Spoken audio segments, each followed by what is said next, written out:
Up first this evening, the latest on a major earthquake which shook the southeastern Caribbean this afternoon. The quake occurred at around 4:31 p.m. Jamaica time. Buildings have sustained structural damage, cars have been flattened by falling concrete, and supermarkets are also reporting losses. There's also significant loss of the telecommunication being reported. Now, the initial magnitude is 6.8 in Trinidad and Tobago, with a magnitude of 7.2 being reported at the epicenter in nearby Venezuela. There are reports of damage in nearby countries from Guyana and through the island chain from Barbados, Grenada, St. Vincent and the Grenadines and the St. Lucia. There are some sights and sounds.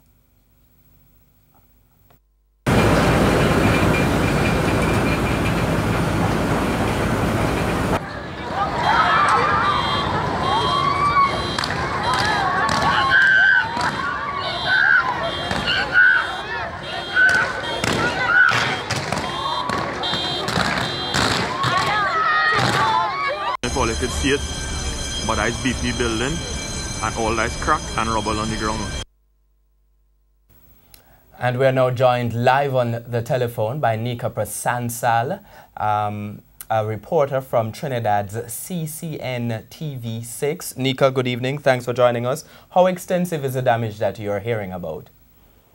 Good evening and good evening to Jamaica. The damage isn't too bad. It is pretty much saturated within the northwestern part of Trinidad. That is the capital city, Port of Spain.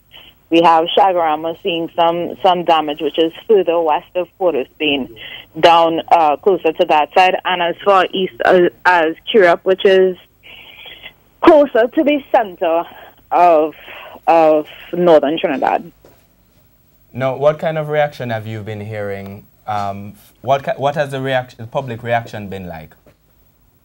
For the public, it's mostly been panic. We have not had an earthquake this strong and that has lasted this long in Trinidad and Tobago for quite some time. I actually, pardon my youth, but I can't remember it ever having something this strong and lasting this long. So it caused quite a lot of panic for motorists, people who were traversing in and out of Western Trinidad.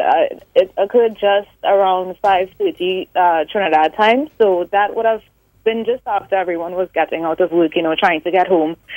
So to just be on your daily commute, I suppose, and then something like that to occur so suddenly, it took a lot of people by surprise and sent us into quite a panic. Now, Nika, as I understand it, your Minister of Security and Communications was addressing the nation a short while ago. Did he, in fact, go ahead with that address, and what did he say? What were the main points coming out of that?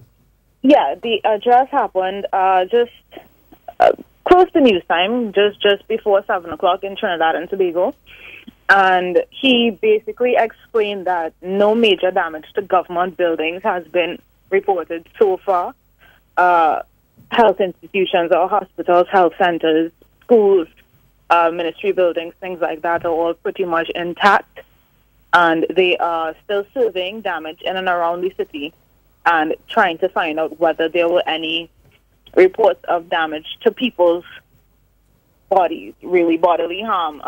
We know for sure that there have been no fatalities reported thus far. We have 1 or 2 reports of people being injured, but we haven't been able to confirm that they were directly related to the earthquake, so we're still looking into things like that. But as far as the government is concerned, they are still surveying damage and trying to keep public peace as it stands so far. They're trying to assure us not to panic, tell the country to remain calm. They reminded us of all our emergency contact numbers, things like that, should we need any kind of assistance in the wake of this earthquake.